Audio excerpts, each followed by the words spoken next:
Hola, sean todos ustedes muy bienvenidos a este nuevo espacio dedicado a la apreciación del whisky, de esta bebida que tiene tanta cultura y tanta tradición y que está ganando tantos adeptos en los últimos tiempos.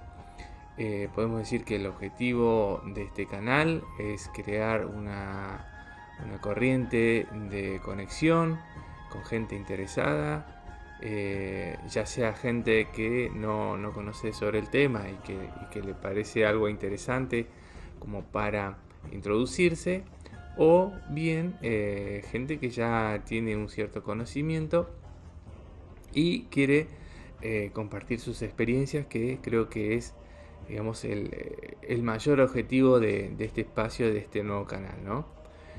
Eh, Justamente siguiendo este objetivo, quisiera imprimirle al canal una perspectiva distinta, quizá porque ya hay miles de canales sobre el whisky, dirigidos por expertos y por gente que sabe mucho, que tiene un conocimiento probado y que realmente hacen un trabajo excelentísimo. Pero en mi caso quisiera más, en vez de dar una perspectiva o tener una perspectiva de canal de, eh, de un canal entre maestro y alumno, como la mayoría de los canales, al yo no ser un experto en el tema, sino que ser alguien que viene aprendiendo, quiero más que nada que sea, digamos, un canal de intercomunicación entre gente interesada, digamos, con la cual pueda compartir lo que yo he ido aprendiendo a lo largo de ya 8 años que estoy, eh, digamos, introducido en este tema, en este mundo del whisky, que sigo aprendiendo día a día porque es justamente el whisky da tantas sorpresas y realmente nos sorprende todo el tiempo, eh, con nuevos sabores, con nuevos aromas, con nuevas procedencias. Entonces es un camino de aprendizaje constante. Incluso lo es para gente que ya tiene muchos más años en el tema y que lo encargan con esa perspectiva, ¿no? Con esa perspectiva de aprendizaje constante y de no perder esa capacidad de asombro que esta bebida nos despierta todo el tiempo. Eh, También está bueno aclarar, justamente porque esta es una bebida, digamos, eh, que con justa razón a veces es, eh, digamos, catalogada como una bebida para gente de un poder adquisitivo bastante elevado. Pero lo bueno que tiene el whisky es que es un pequeño lujo que nos podemos dar y que se ajusta, digamos, a cada presupuesto. De hecho, yo no soy un rico, sino que soy un empleado. Entonces, todos podemos en mayor o menor medida acomodarnos en un rango de whisky. Y lo bueno que tiene el whisky es que si lo sabemos buscar, si sabemos encontrar cuál es el whisky que realmente nos satisface y nos brinda el mejor momento, eh, no va a importar cuán caro o cuán barato sea. Si encontramos el que realmente nos satisface, realmente vamos a poder disfrutar de una buena bebida, de un buen momento, un momento agradable, un pequeño lujo, porque digamos que es una bebida en promedio comparado con con otras bebidas, es una bebida un poco cara. Pero digamos que al fin y al cabo nos vamos a ir acomodando al rango de precios que a nosotros nos convenga. Entonces, digamos que para iniciar ya o meternos en tema, podríamos empezar a hablar de la clasificación de los whiskies. Nosotros estamos acostumbrados a, digamos, encontrarnos ya sea en el supermercado o los negocios que solemos frecuentar,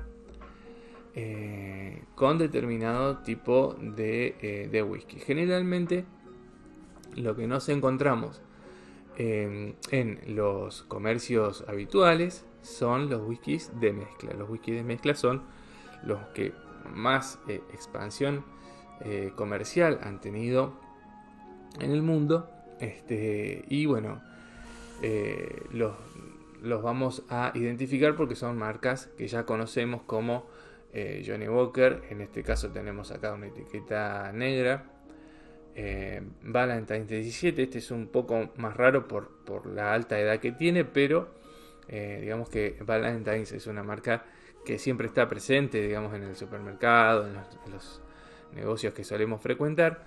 Y el ultra clásico Chivas de 12 años, que es uno de los whiskies, digamos, más apreciados dentro de lo que es la gama de 12 años, ¿no? Entonces, decíamos que estos son los whiskies blend o whiskies de mezcla. Entonces, ¿qué es lo que se mezcla para obtener un whisky blend? Se mezclan dos tipos de whisky: los whiskies de malta, como este Glenlivet de 12 años, que están hechos con cebada malteada, y whiskies de grano, como este Cameron Brigg, que están hechos también de parte de cebada malteada mezclada con cebada sin maltear y otros cereales, como generalmente centeno, maíz y algunos otros cereales, ¿no? Ahora bien, también aparte de estos tres que ya acabamos de conocer, que es el blend, el whisky de malta y el whisky de grano, tenemos ciertas también subdivisiones o subclasificaciones, como por ejemplo, no voy a mostrar todas, sino que una de ellas, que es lo que en algunos casos se le llama pure malt o bien blended malt Scotch whisky, como en este caso el Green Label de Johnnie Walker, que justamente dice en la etiqueta blended malt Scotch whisky, o sea, whisky escocés de maltas mezcladas. ¿Por qué hablamos de maltas mezcladas? Porque en este caso se van a mezclar maltas de distintas destilerías, ¿no? Cuando se hace un whisky, por ejemplo, un whisky de malta, de un single malt, o sea, de una malta única, no quiere decir que va a ser un whisky cuya procedencia es un único barril, sino que se juntan varios barriles en lo que se llama un batch, que es un recipiente mucho más grande, y se lo mezcla y después se los empieza a embotellar, ¿no? Hay algunos whiskies, por ejemplo, que por ejemplo, hay uno de Jack Daniels que se llama Single Barrel, y que ese sí está hecho justamente con un whisky de un único barril, ¿no? En el caso, por ejemplo, de lo que es el whisky blend, no es que se mezcla solamente un whisky de malta con un whisky de grano, sino que se mezclan whiskies de varias destilerías. Hay una persona, por ejemplo, en Chivas, por poner un ejemplo, que se le llama Master Blender, y que es el encargado de recibir muchas muestras de todas las destilerías, generalmente de Escocia, o bueno, las destilerías que él pretende obtener la mezcla, y crea una receta mezclando generalmente alrededor de unos 30 whiskies distintos, variando la composición en mayor cantidad de whiskies de malta o mayor cantidad de whisky de grano. Eso lo va determinando esta persona, que se llama, o digamos se le llama comúnmente Master Blender.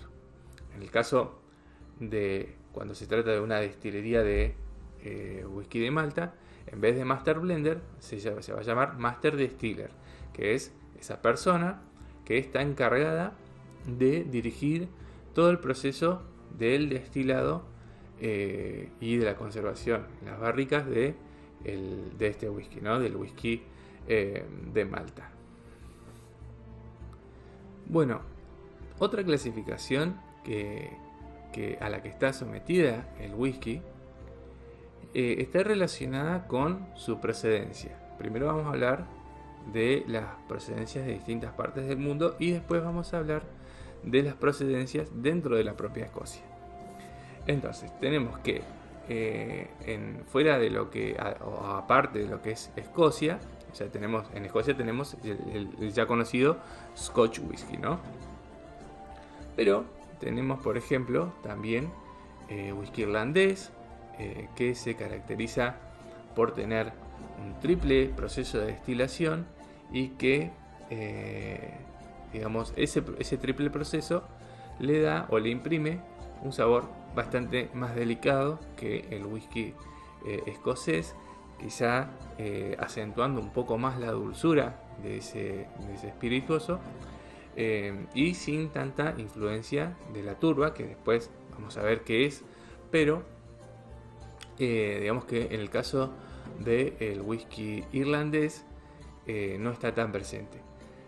El, digamos, exponente por antonomasia es el Jameson, que acá justamente en la etiqueta dice triple destilado, que es una característica que suelen presentar la mayoría de los whiskies justamente de Irlanda. Otro gran exponente, que en este caso no me ha quedado, que es un excelente whisky también, es el Tullamore Dew, también muy apreciado. Luego tenemos el whisky americano, digamos que se caracteriza respecto de lo que es el whisky escocés, que está hecho principalmente a base de maíz, ¿no? Tiene un cierto porcentaje de maíz y otros cereales también como centeno, cebada y demás. En este caso, por ejemplo, tenemos un exponente muy apreciado de este tipo de whisky, que es el Maker's Mark, y acá vemos que en la etiqueta dice Kentucky Straight Bourbon Whiskey. ¿Qué quiere decir esto? Generalmente los whiskies americanos se les dice Bourbon, ¿no? Pero en realidad no a cualquier whisky americano se le puede decir Bourbon. En realidad hay una doble clasificación ahí. Digamos que la ortodoxa dice que para que sea un Bourbon tiene que estar hecho en la región de Kentucky. Hay otra clasificación que dice que no, que en realidad cualquier whisky que esté hecho en Estados Unidos puede ser llamado Bourbon. También dentro de los americanos tenemos un whisky que es, digamos, el whisky quizá más famoso del mundo, que es el Jack Daniels. En este caso tengo una botellita chiquita. El Jack Daniels no es de mi predilección, pero bueno, acá tengo una botellita chiquita que es un souvenir, que es para mi amigo Diego, que todavía no se lo he entregado, pero es un souvenir de mi cumple de 40 años.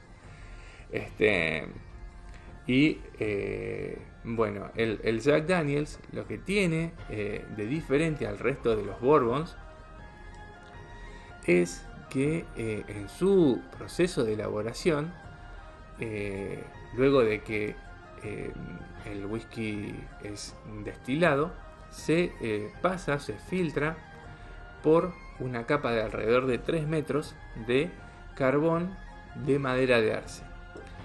Esa madera de arce se obtiene, o ese carbón de arce se obtiene quemando unos pallets gigantescos que se llaman racks. Se los quema, estos pallets están hechos de madera de arce, se los quema y luego se los apaga y queda el carbón hecho para realizar este filtrado. justamente para que no se contamine con aromas de líquidos combustibles el aroma de este whisky. El principal líquido combustible que se le echa es justamente más whisky Jack Daniels. Entonces no se contamina con líquidos, agentes externos, ¿no? Y bueno, justamente esta característica que ofrece el Jack Daniels, de este filtrado, os purifica bastante el sabor y en realidad no es un método autóctono norteamericano, sino que es algo que practicaban ya los polacos en la época de la inmigración y la expansión al oeste en Estados Unidos. La mayoría eran inmigrantes y los polacos lo utilizaban este proceso para purificar el vodka. Entonces una mezcla, digamos, una técnica bastante interesante que se adoptó justamente para mejorar la calidad del whisky y su pureza, ¿no? Otro gran y excelentísimo exponente es de este tipo de whisky es o de los whiskies americanos en realidad, porque estamos hablando de que, por ejemplo, el Jack Daniels no es llamado Bourbon, sino que es llamado Tennessee Whiskey. Justamente está hecho en esa región, ¿no? En Tennessee. Entonces decíamos que dentro de los Bourbon, otro gran exponente que es muy muy bueno también, y de hecho es mucho más barato que un Jack Daniels, es el Jim Beam. O sea, se puede tener un excelente trago y pasar un excelente momento también con un Jim Beam, que es bastante más económico, o con un Bullet, que también, digamos, para los que les gusta el Bourbon, es como el máximo exponente, incluso por encima de Jim Beam, de Wild Turkey, que son por ahí las marcas más conocidas. Siguiendo con la clasificación por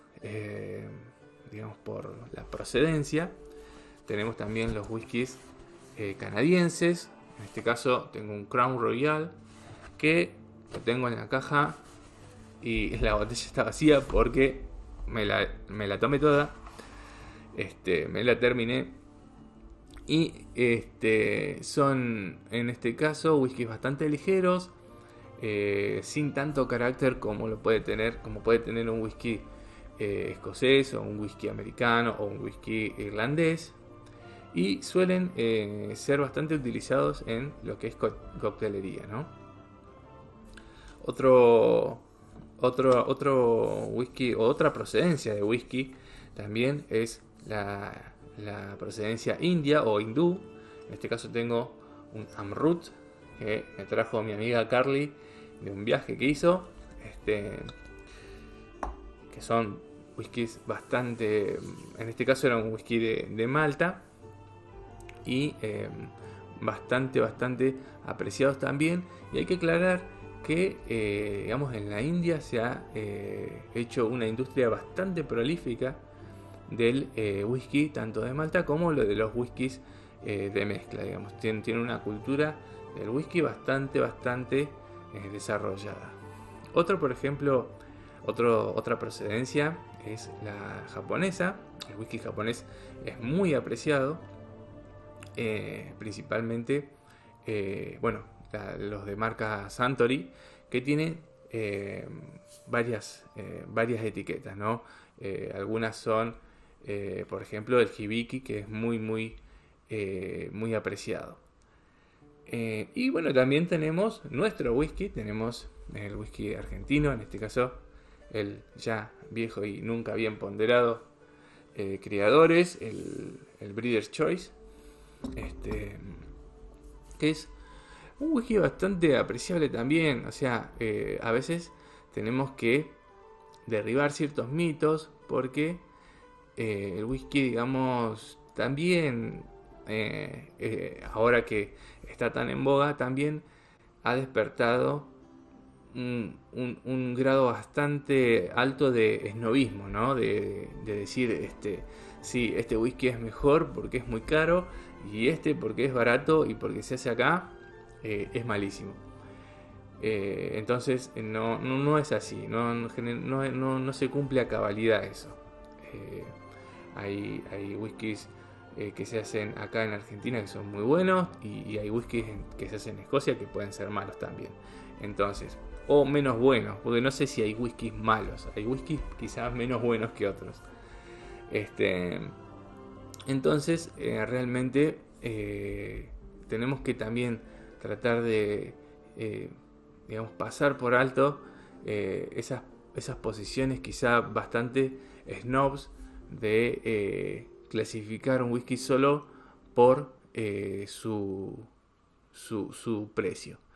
De hecho, por ejemplo, Miguel Ángel Reigosa, debe ser el tipo que más sabe de whisky en toda Latinoamérica, ha llevado, por ejemplo, una botella de la edición 50 aniversario de, del Breeders, o sea, del Criadores, a Escocia y se los dio a probar a los Master Distiller y dijeron, no, la verdad que es un buen whisky. Entonces hay que tratar de quitarnos de encima esas posiciones medias snobs que en realidad lo único que hacen es impedirnos disfrutar de un buen momento con un whisky.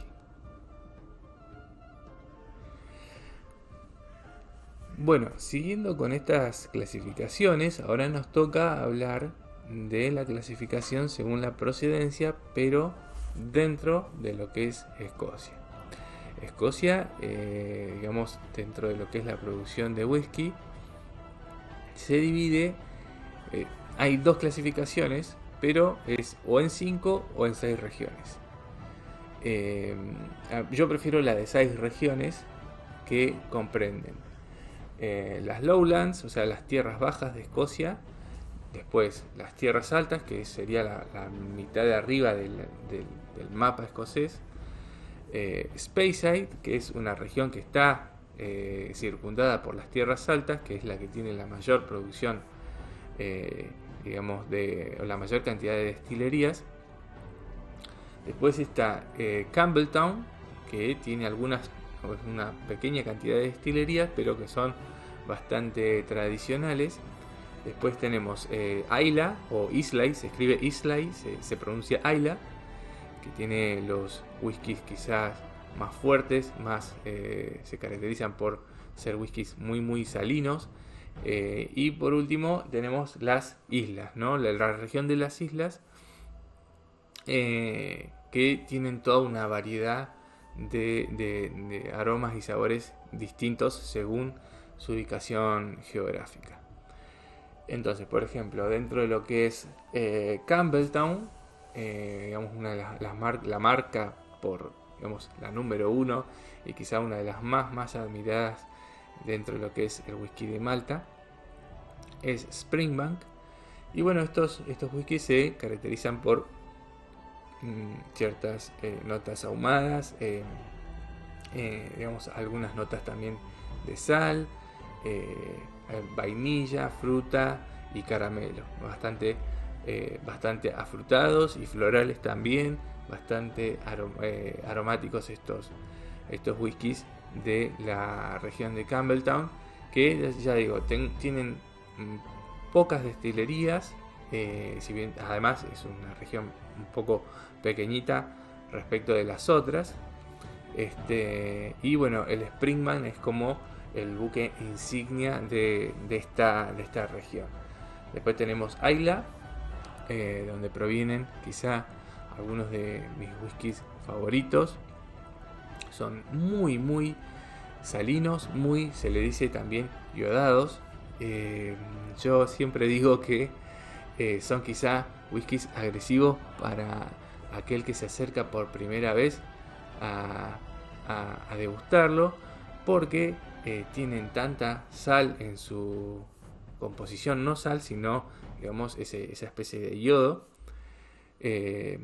que, digamos, al principio en las primeras olfateadas, digamos, en nariz, en un principio, es bastante chocante porque realmente parece que uno está adentro de un quirófano. Es decir, ese olor de un quirófano está adentro de esta botella de Ardbeg.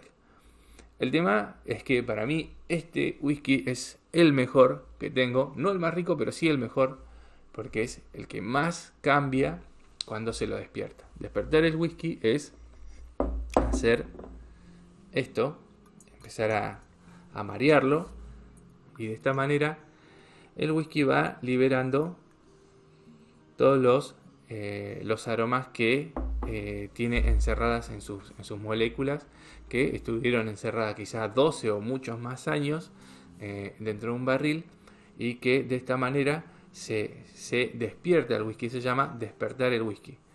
Entonces cuando se lo despierta empieza a liberar un montón de notas cítricas, también de vainilla, también florales, digamos cítricos como el limón, frutos secos. Es un whisky que realmente es como el proceso de la crisálida o de la oruga que se vuelve mariposa. Es absolutamente increíble, y más aún si se le pone un chorrito de agua, que ahí se termina de despertar el whisky. Eso lo vamos a explicar después.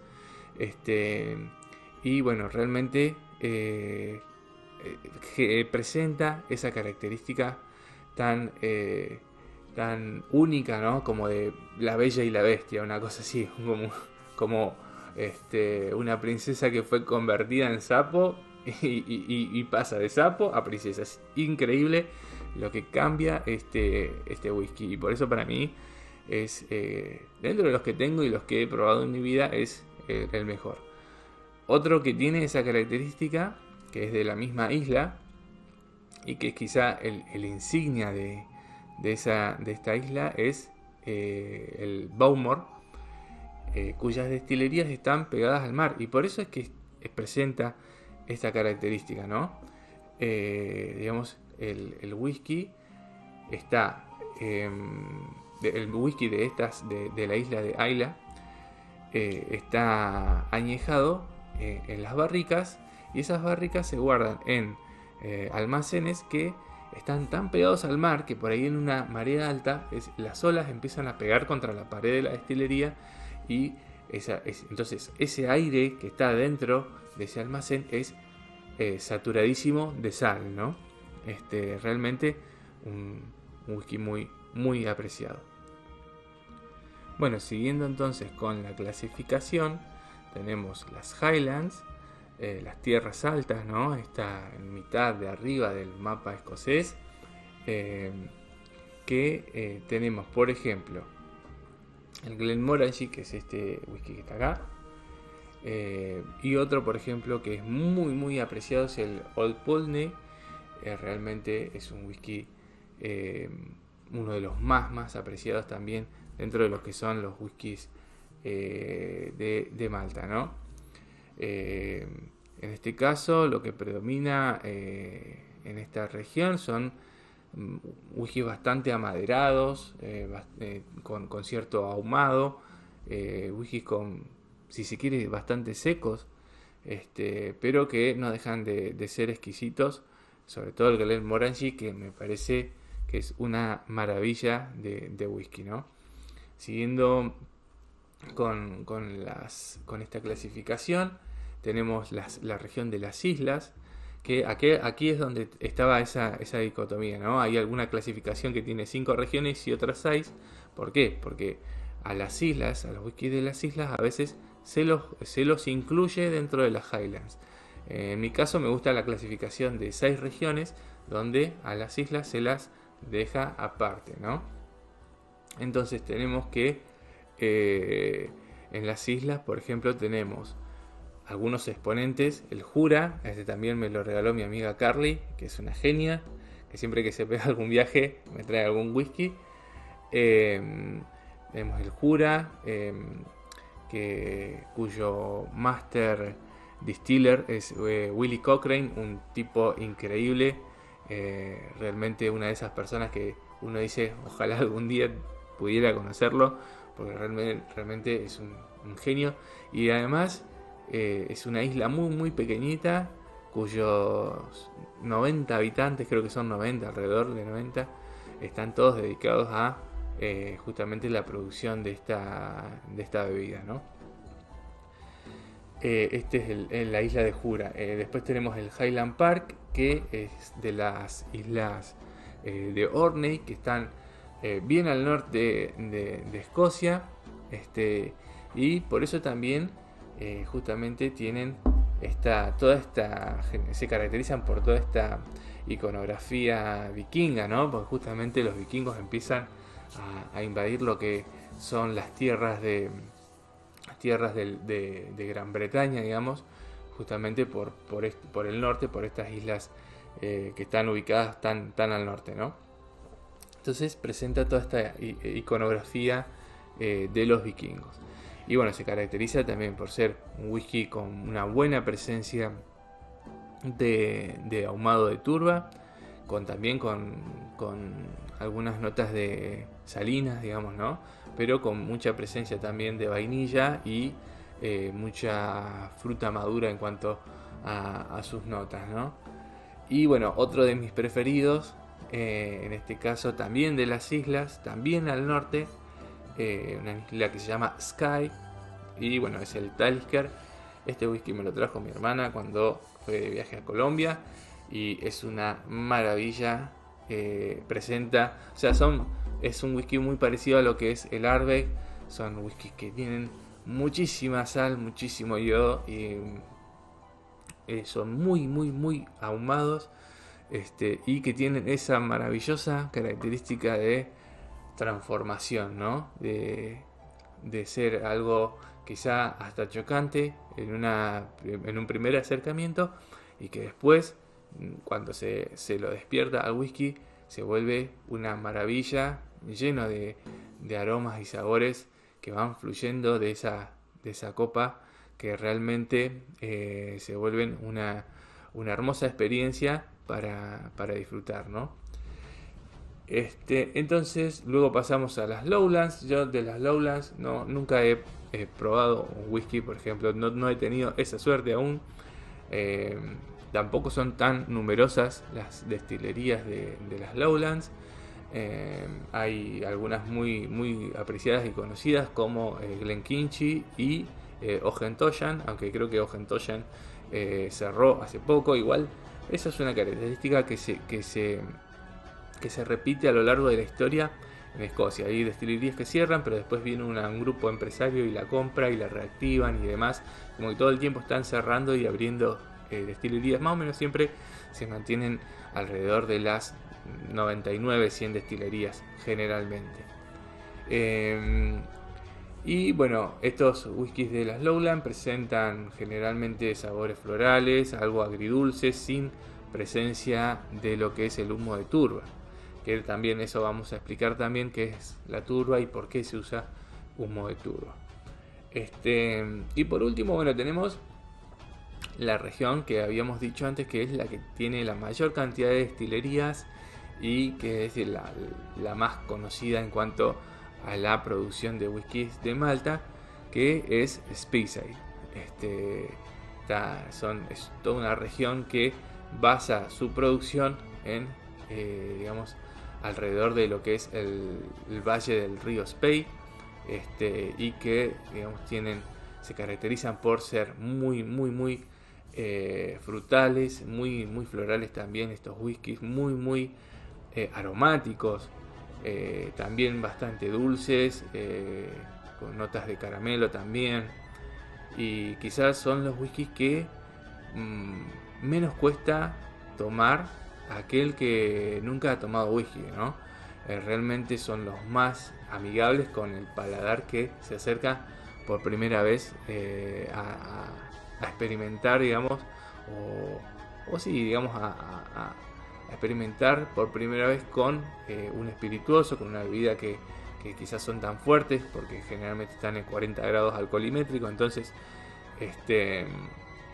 estos whiskies son quizás los más agradables para aquel que dice, bueno, voy a probar un whisky por primera vez, Incluso, ya, como ya he dicho alguna vez, hay gente que se sorprende porque no cree que sea whisky eso que está en esa botella, ¿no? O sea, realmente son muy muy delicados. Muchas notas cítricas también, como de mermeladas y demás. Entonces son whiskies exquisitos. También bastante amaderados según la marca, ¿no? Por ejemplo, los Macallan, depende también la variedad, pero suelen ser bastante amaderados. Son whiskies. El Macallan debe ser uno de los más apreciados, o quizás el más apreciado de los whiskies de Malta. Digamos, para mí, yo siempre digo que el Macallan es como el Rolls Royce de los whiskies de Malta, ¿no? En este caso tengo una variedad que, bueno, no es de las más caras. Hay whiskies de Macallan que son astronómicamente caros. Y bueno, realmente son apreciadísimos, ¿no? Algunas otras de las otras marcas conocidas que hay en esta región es Glenfiddich, que es quizá la más conocida de las marcas de whiskies de Malta, junto con Glenlivet también. Otra que es increíble, es Benromach. Es alucinante este whisky. Realmente son algunas de las marcas de la región de Speyside y que son altamente recomendables. Y bueno, como todo whisky de Malta, ¿no? Pero digamos que para aquellos que se acercan por primera vez a la degustación de whisky, quizá un Glenlivet de 12 años o un Glenfiddich de 12 años, el Cardú de 12 años también, son whiskies de Malta que realmente son muy recomendables para aquel que quiere empezar a tener sus primeras experiencias con el whisky, ¿no? Bueno, pasando a otro tema, podemos empezar a hablar de cómo se hace el whisky, y que creo que ahí radica la magia que quizá en mi caso me llevó a enamorarme de esta bebida, porque uno quizá le sorprende el hecho de que un alcohol que es casi o prácticamente neutro al salir de un destilador, solo con el contacto con una barrica durante un periodo prolongado de tiempo, generalmente el mínimo es de 3 años, pero se extiende en el tiempo hasta 12, 18, 21 y muchos más años también. Entonces todo el sabor que va obteniendo lo toma de la interacción con la madera del barril, ¿no? Entonces, para empezar a explicar cómo es el proceso de elaboración de un whisky, tenemos que empezar hablando de que se toma, o que el whisky de Malta generalmente está hecho de cebada malteada justamente. ¿Y por qué cebada malteada? Porque en realidad se la tira la cebada en una especie de piso que tiene una porosidad, que por debajo de ese piso hay un horno. Se esparce la cebada y se la moja. Y acá entra o yo siempre suelo explicar esta parte con un término o una frase que se la escuché al Master Distiller de Jameson y que me encantó, porque dice: en realidad engañamos al grano para hacerle creer de que se va a convertir en una planta, digamos, ¿no? Entonces ese grano, al mojarse, empieza a abrirse y a liberar almidón. El proceso de liberado de almidón llega un momento que hay que cortarlo, y para cortarlo se lo mata, digamos, al grano, por decirlo de alguna manera. Para hacer esto se prende ese horno que está debajo de este piso poroso y se eleva la temperatura alrededor de unos 70-75 grados. A esa temperatura ya ese grano ya deja de producir ese almidón.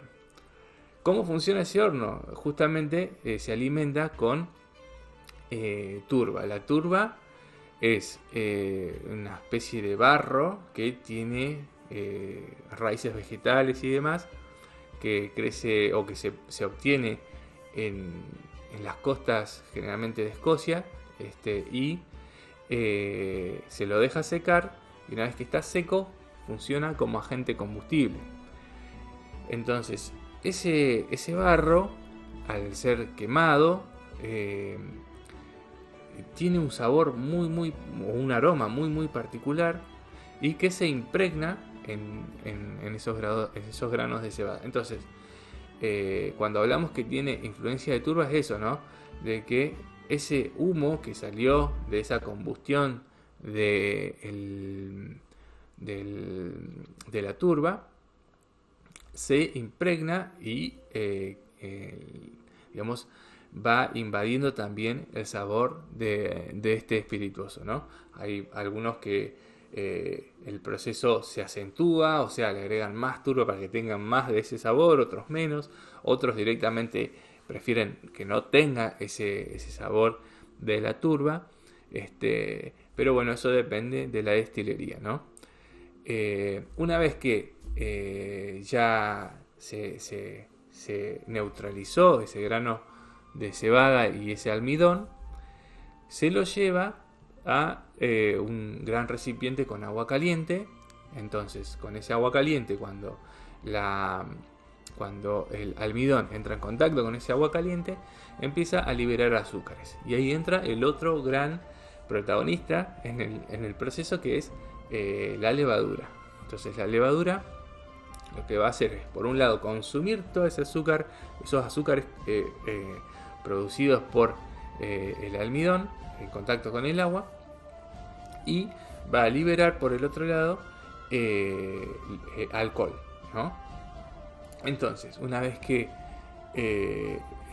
la levadura produjo todo el alcohol posible, toda esa mezcla va llevada a un destilador, ¿no? Se llaman alambiques, que son unos recipientes que son bastante como panzones abajo y que tienen un cuello. Entonces eso se aplica calor, digamos, tiene un horno que le aplica calor, y como el alcohol es menos denso que el agua, lo que hace es que las partículas de alcohol van subiendo por ese cuello y salen por la boca del alambique, ¿no? Ese es el proceso de destilado, que en el caso del whisky escocés se hace doble, y en el caso de el whisky irlandés, por ejemplo, es triple destilado. Ya una vez que se completa el proceso de destilado, ya se los lleva a los barriles, ¿no?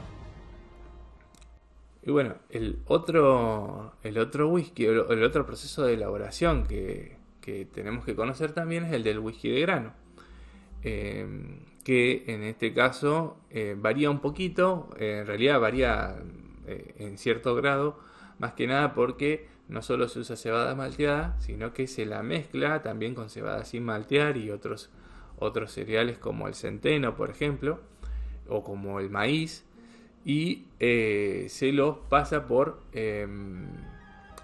un tipo de destilador distinto que se llaman las columnas coffee, que son destiladores continuos, y que permite obtener una mayor cantidad de producto, o sea, una mayor cantidad de alcoholes y de un alcohol más intenso.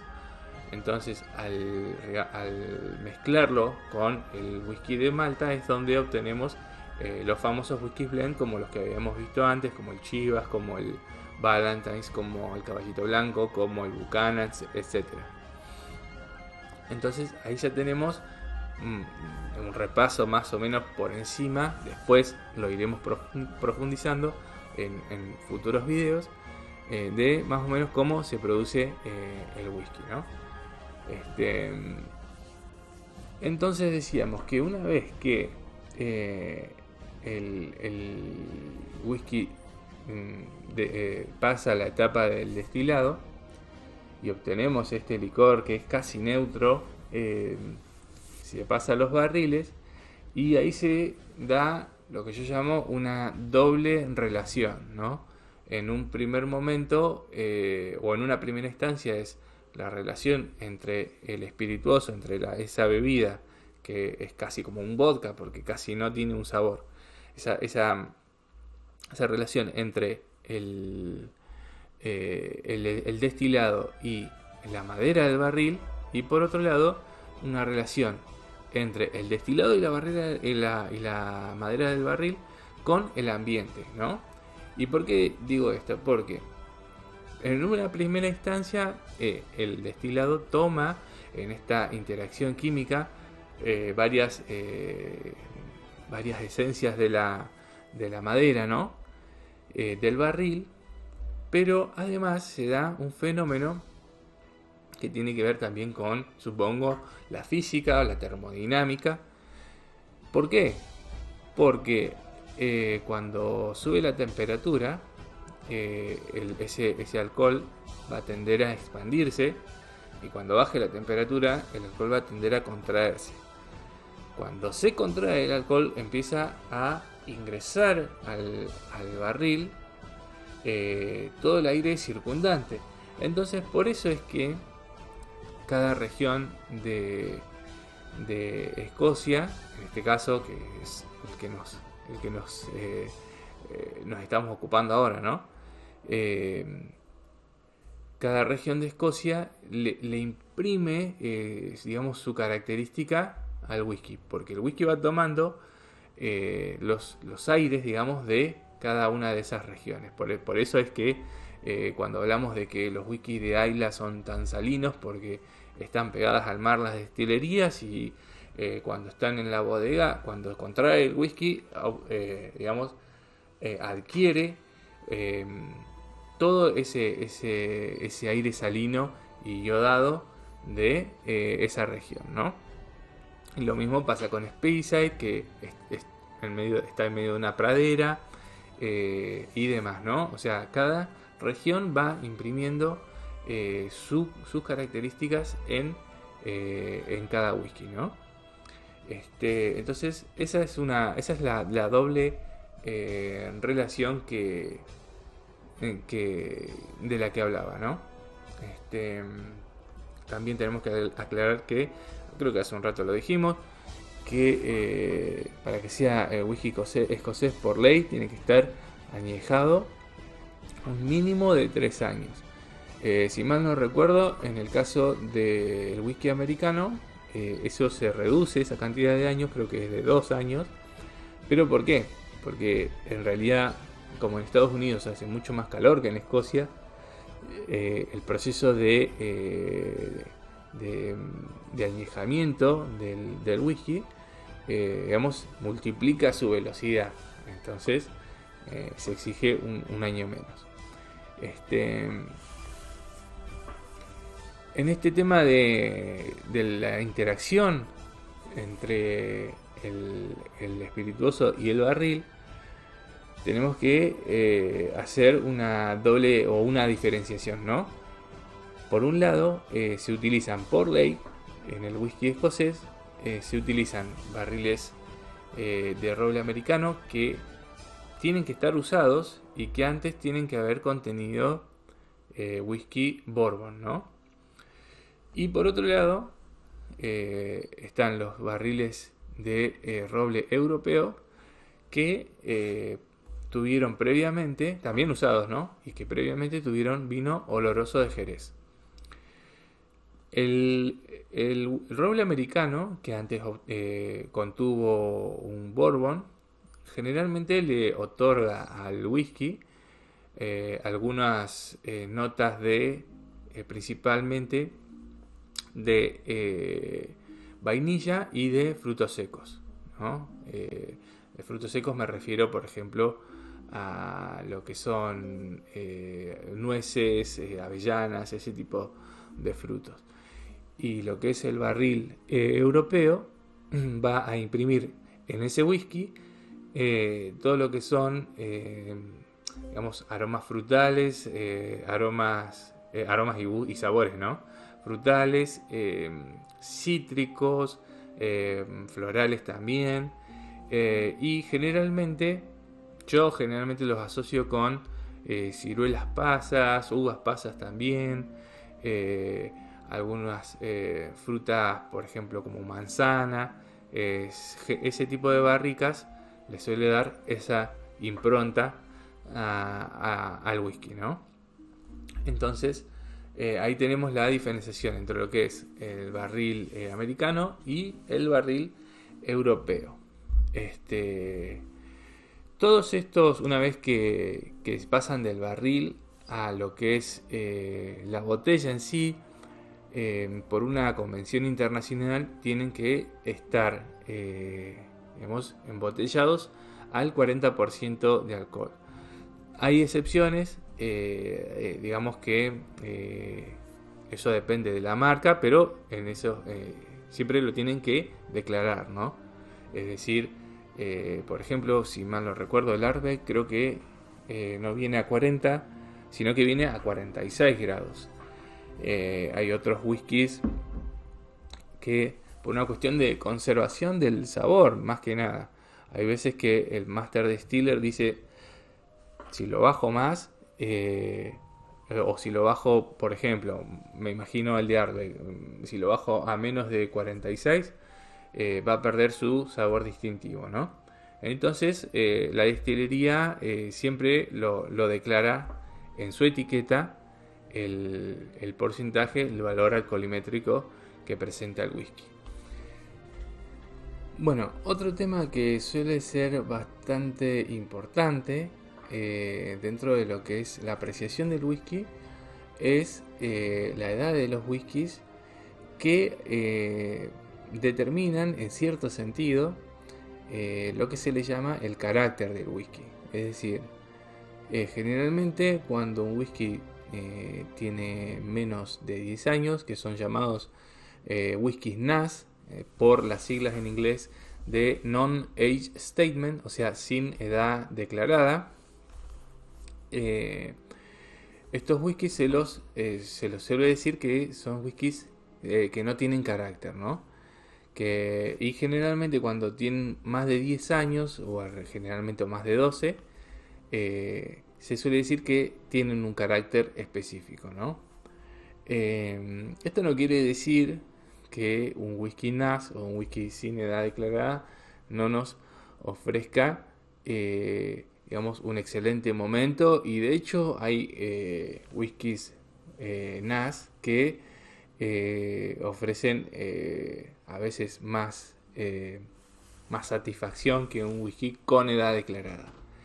En el caso de los whiskies sin edad declarada tenemos, por ejemplo, en lo que es la gama de los Johnnie Walker, el famoso y archiconocido Red Label, quizá el que más digamos se acerca a lo que es ya un whisky con carácter, porque realmente al despertar este whisky libera una cantidad de aromas y sabores que es muy raro encontrar en otros whiskies que no declaran edad. Otro gran clásico, el White Horse, Caballito Blanco, también un excelente whisky NAS. Y por ejemplo, tenemos que aclarar que, por ejemplo, en un Johnnie Walker etiqueta roja, la malta madre de la mezcla es el Lagavulin, es el Talisker, que es una malta muy muy apreciada, que la vimos hace un rato, que era de la isla de Skye. Y entonces, cuando se lo despierta al Johnnie Walker etiqueta roja, libera esas notas ahumadas y algo salinas también. Algo parecido pasa, por eso es que me equivoqué recién cuando hablaba de la malta madre, con el White Horse, que libera unas notas parecidas, quizá menos intensas que en el caso de Johnnie Walker. Que sí, en el caso del White Horse, la malta madre es la Lagavulin. Otro que es bastante conocido para la mayoría es el J&B, es un muy rico whisky NAS también. Y uno de mis preferidos, que siempre que lo encuentro trato de comprarme un par de botellas, porque a veces aparece por un tiempo, después desaparece. Si tienen la posibilidad si lo ven por ahí, cómprenlo porque es espectacular, que es el Black and White de los dos perritos. Realmente es una maravilla de whisky NAS. Y bueno, dentro de lo que son los whiskies ya con edad declarada, quizás los más conocidos, el Johnnie Walker etiqueta negra, también el famoso ya Chivas de 12 años, que para mí es el mejor whisky de 12 años que existe en el planeta, que es el Buchanan's Deluxe. Acá tenemos por ejemplo un Johnnie Walker Platinum Label de 18 años. Todos estos whiskies ya declaran la edad en etiqueta. Cuando se declara la edad en etiqueta no quiere decir que, por ejemplo, supongamos que tomamos el Buchanan's y dice 12 años. No quiere decir que todos los whiskies que componen la mezcla tienen 12 años.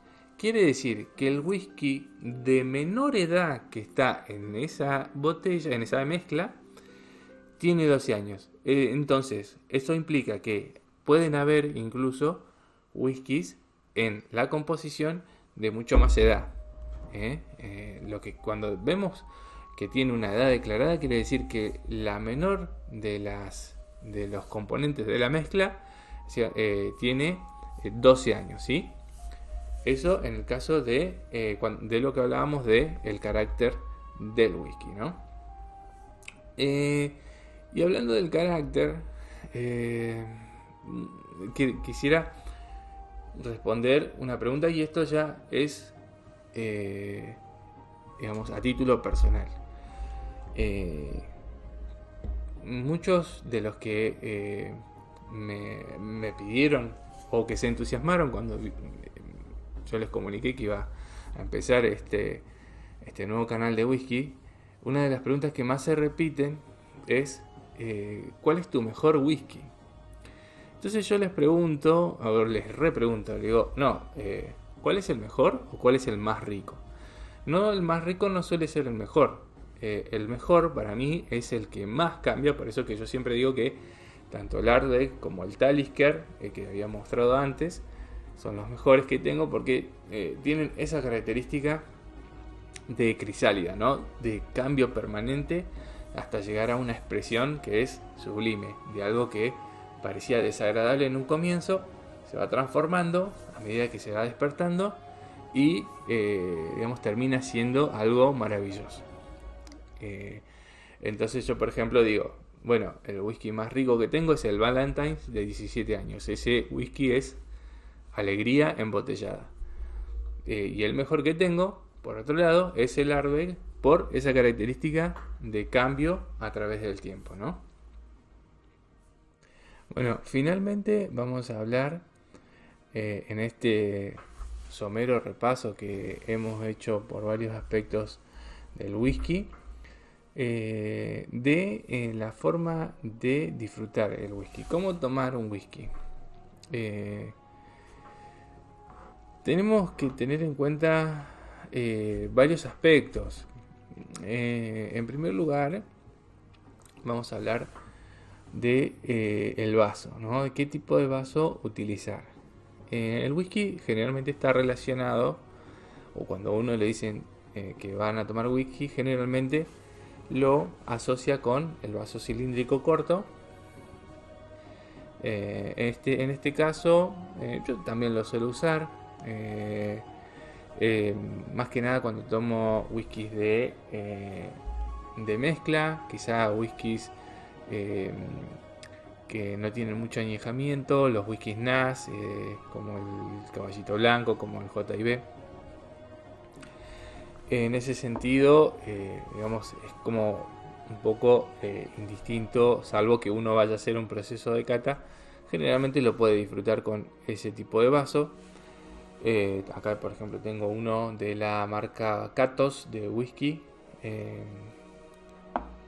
pero quizá son poco prácticos a la hora de querer despertar el whisky, porque por ahí uno no puede menearlo mucho porque se empieza a escapar la bebida por los costados, es bastante engorroso.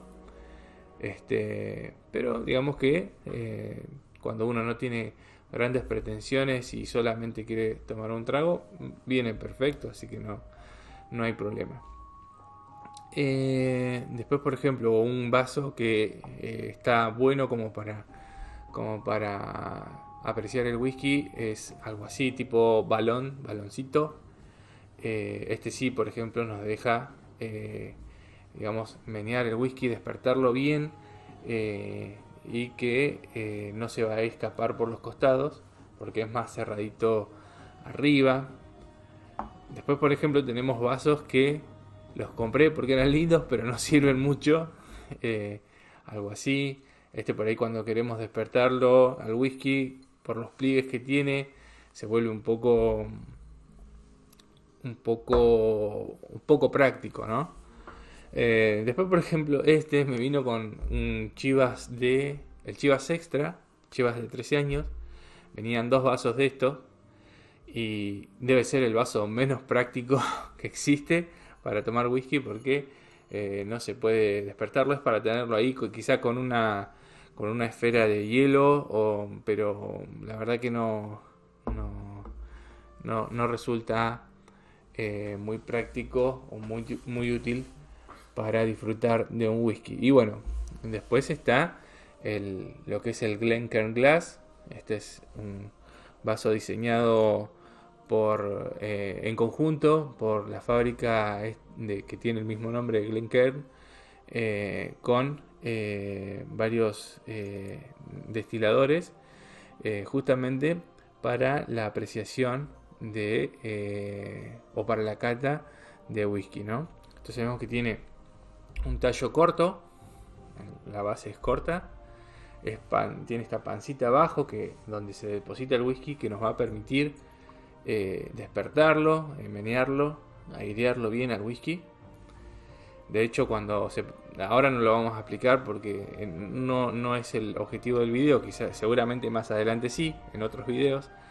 Pero bueno, favorece varias de las prácticas de lo que es la cata del whisky, como ver el color, ver cómo caen las gotitas, que se les dice las piernas del whisky, digamos, determinar el nivel de espesor de glicerina que tiene y demás, ¿no? Y bueno, vemos que tiene un cuello que se va haciendo angosto y que se abre un poquito en la boca, ¿no? Entonces los aromas van a ascender y se van a concentrar en la boca del vaso, y eso nos va a permitir apreciar todos los aromas que van a ir aflorando en el whisky, ¿no? Digamos que por lo menos para lo que es whisky de Malta, ese es el vaso indicado. Yo hoy por hoy lo uso para todo tipo de whisky, y realmente me resulta practiquísimo, y de hecho me ha ayudado a comenzar a apreciar algunos aromas que en whiskies, incluso whiskies NAS, antes había pasado por alto. Entonces, si se tiene la oportunidad, yo como vivo en un pueblo bastante chico y bastante alejado de las grandes capitales, tengo que mandarlas a pedir por Mercado Libre o páginas por el estilo. Quizá no, entonces los que estén en la misma situación que yo, que por ahí no están o no tienen acceso a locales que vendan este tipo de vajilla, lo pueden pedir por Mercado Libre y llega sin ningún problema. O sea, me vino con una muy buena protección, y bueno, o sea, venían en un kit de 4 y realmente vale la pena hacer esa inversión, ¿no? Pasando ya de los vasos, vamos a hablar del tema más polémico, que es el hielo en el whisky. Y esto, digamos que trae a colación algo que tiene que quedar claro, que es el whisky uno lo disfruta como quiere. ¿Por qué? Porque el dinero lo puso uno. Entonces uno tiene derecho o sea, nadie te puede venir a decir cómo vas a gastar tu dinero. Eso es en primer lugar.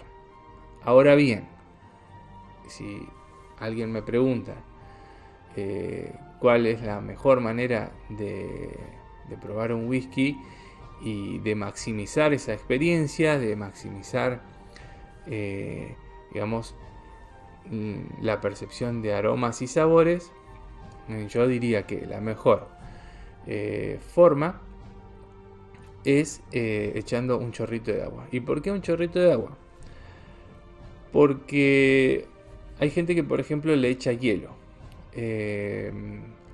Y el hielo lo que tiene es que quizá para el que le gusta tomar el whisky frío, que es una cuestión de gustos, pero el hielo, los 3-4 primeros sorbos va a enfriar el whisky y vamos a notar que el quinto ya es bastante distinto el trago, el sexto más distinto, y va a llegar un momento en que vamos a estar tomando agua con whisky y va a ser una asquerosidad. Y digamos, vamos a decir o vamos a pensar, pucha, me gasté plata en algo que voy a tener que tirar por la pileta. Entonces, lo que tiene el agua es que uno rebaja ese whisky un poquito para lograr liberar más sabores y más aromas en el whisky. Es como terminar de despertarlo al whisky. Y digamos, no se va a seguir degradando progresivamente. Digamos que va a bajar solamente lo que se determine en ese chorrito de agua. Yo generalmente utilizo, siempre hay que tratar de utilizar agua que no sea de napa subterránea, porque vienen con mucho hierro y eso arruina el sabor del whisky. Entonces, generalmente por ahí estas aguas que dicen ser de manantial y demás, esas son ideales para utilizar. Entonces, con una cucharadita de estas para té, por ejemplo, en una medida que es algo así, se le echa una cucharadita o una cucharadita y media, depende del tamaño de la cucharadita, y ya tenemos una cantidad de agua fija que no nos va a seguir degradando ese whisky, ¿no? En cuanto a hielo, bueno, si es que hay gente que quiere ponerle hielo, habría que tener en cuenta varios factores. Primero el que ya dije, que va a terminar degradando progresivamente el whisky hasta que tengamos agua con whisky. Ahora, si se le quiere poner hielo, podría optarse por un pedazo grande de hielo que no se derrita tan rápido. También vienen unas esferas, es decir, unos moldes de silicona que son para hacer esferas de hielo, que hacen hielos grandes y no se derrite tan rápido, entonces se enfría el whisky y no se degrada, ¿no? También vienen unas rocas que son como piedras, no sé exactamente el material, pero es como una especie de mármol que vienen cuadraditos y uno los pone en el refrigerador, y al momento de servirse su whisky pone esas piedras adentro del whisky y no liberan agua, entonces solamente enfría el whisky en cierta medida, porque tampoco es que lo enfría demasiado, pero se obtiene el efecto, ¿no? de enfriar un poco el whisky y que no se nos haga agua, ¿no? Y bueno, y también está el tema de que en la heladera uno no solamente guarda hielo, es decir, en el freezer a veces guardamos o carne o un pollo o en fin, distintas cosas en el freezer, y eso puede contaminar el sabor de ese hielo, y cuando lo vamos a poner en el whisky se nos arruina el sabor. Entonces, tener en cuenta también digamos, esos condicionantes, ¿no? Otra cosa que está bueno, digamos, hablar, que en este caso voy a tocar un solo puntito, pero que es el acompañamiento, el maridaje, con qué se lo puede acompañar. Hay mucha gente que incluso ya acompaña hasta comidas o digamos minutas con el whisky, Eh, yo la verdad que no he experimentado eso. Lo que sí está bueno y realmente es muy recomendable es el chocolate. Un chocolate con whisky, hacer el maridaje está genial. Yo acá creo que tengo, a ver, un chocolate.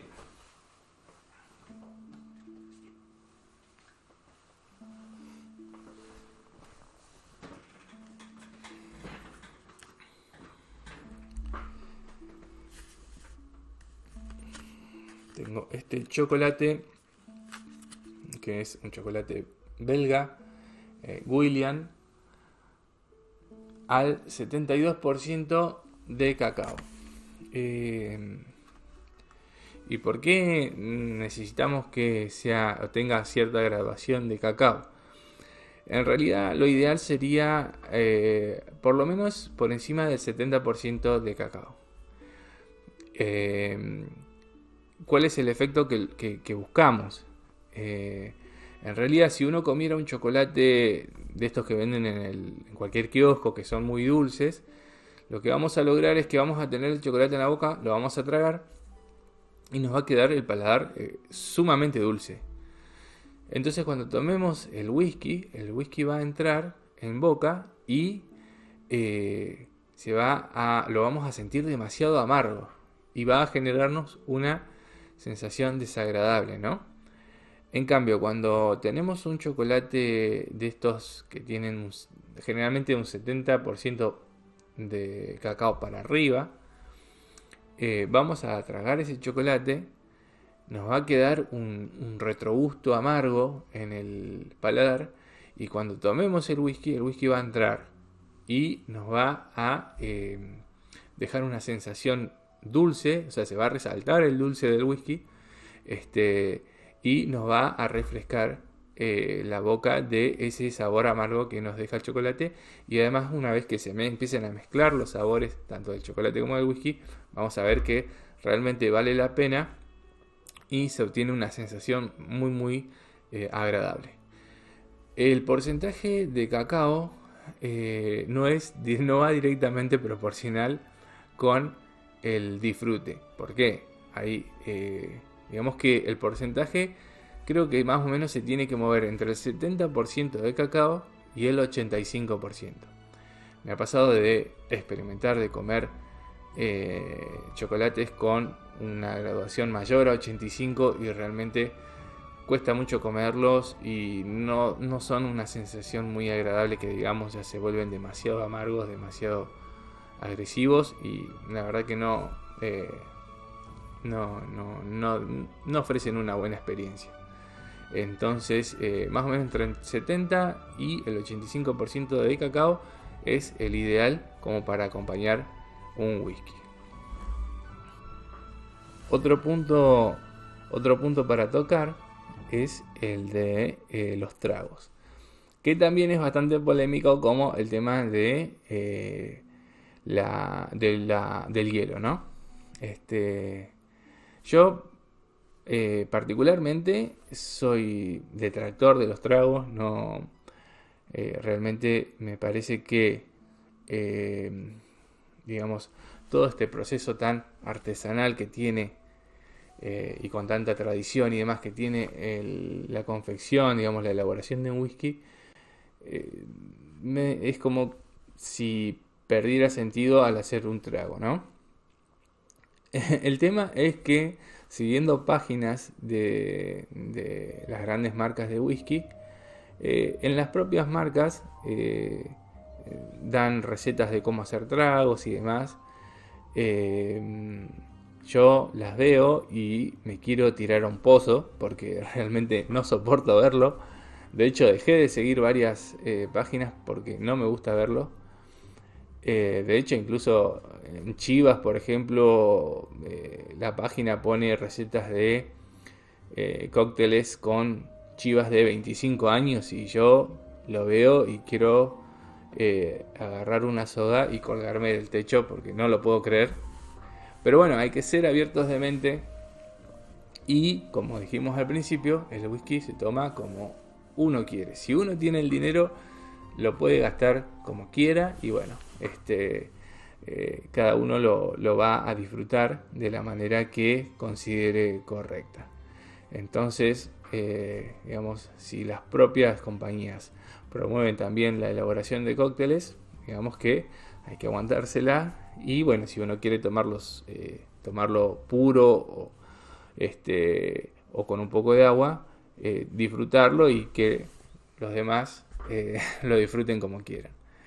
Y bueno, por último, y quizá lo más importante de lo que es cómo disfrutar el whisky, es quizá la ocasión, ¿no?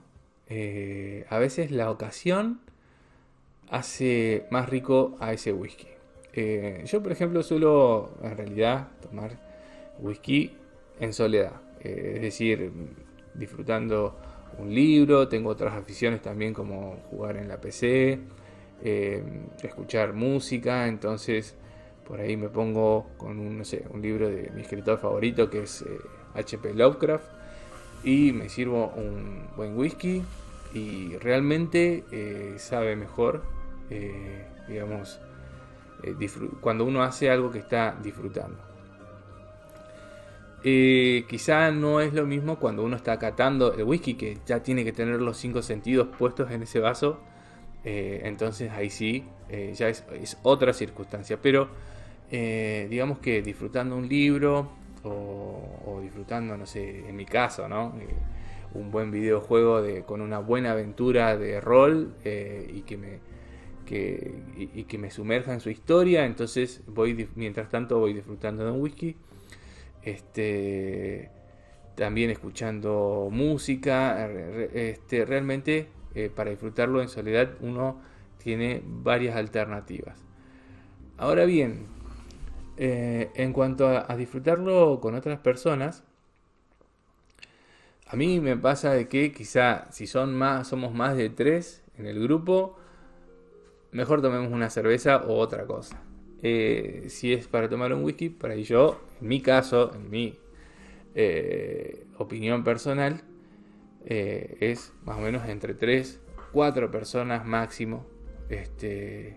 Y bueno, darse una buena charla, estar tranquilos, quizá incluso dentro de la charla tratar de sacarle alguna nota o algún sabor a ese whisky que estamos probando.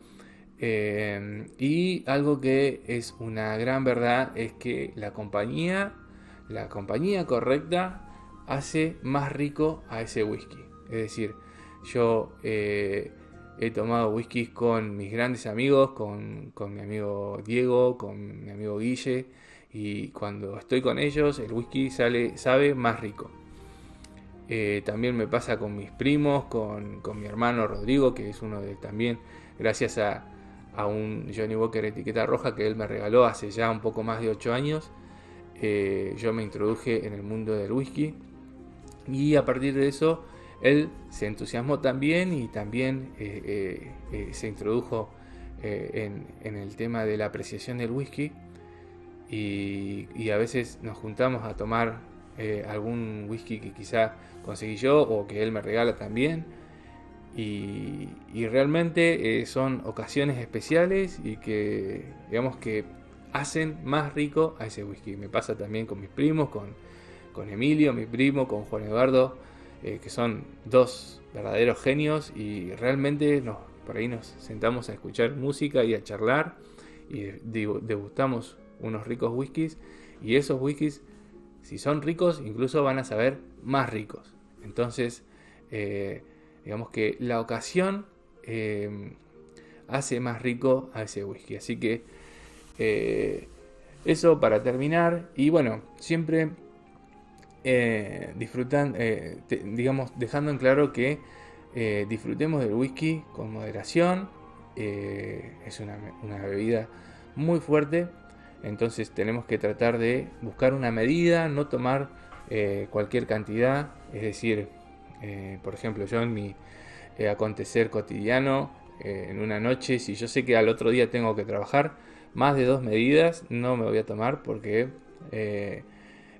al ser una bebida tan fuerte, lo que va a hacer es deshidratarnos. Entonces tenemos que tener esa precaución. es decir, hidratarnos antes o bien también después, porque al otro día vamos a estar somnolientos, porque vamos a estar deshidratados. A veces pasa que uno al otro día se encuentra somnoliento y dice, pero si yo ayer no hice ejercicios ni nada, y es eso, que estamos deshidratados. Entonces, por eso es importante tomar con una medida. Por ejemplo, vienen en los bazares, generalmente se consiguen, esto es una medida, por ejemplo, tiene la medida de este lado y la medida de este lado. También se venden medias medidas, algo así. Entonces, lo importante es ser dignos, no dejarnos llevar, porque como toda bebida alcohólica realmente conlleva una responsabilidad. Así que lo ideal es, digamos, por ejemplo, en mi caso, como ya decía, en un día de semana, 2 medidas, porque sé que al otro día trabajo y tengo que estar despierto.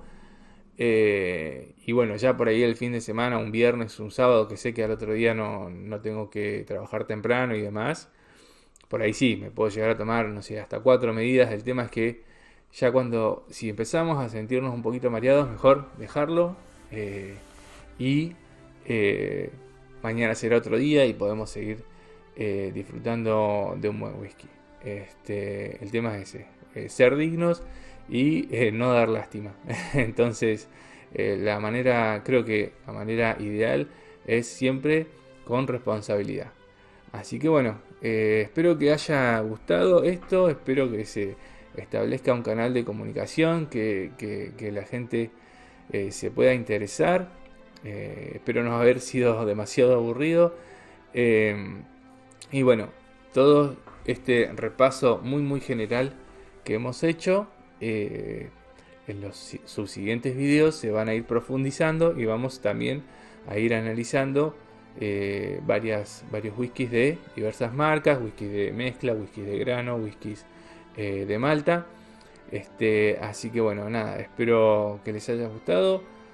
Espero que le den a like, como se suele decir en YouTube. Y bueno, nada, nos vemos una próxima. Y bueno, nada, beban con moderación. Si es que van a disfrutar esto, disfrutémoslo, que no se nos vaya de las manos. Y nos vemos en una próxima. Hasta luego, muchas gracias por la atención.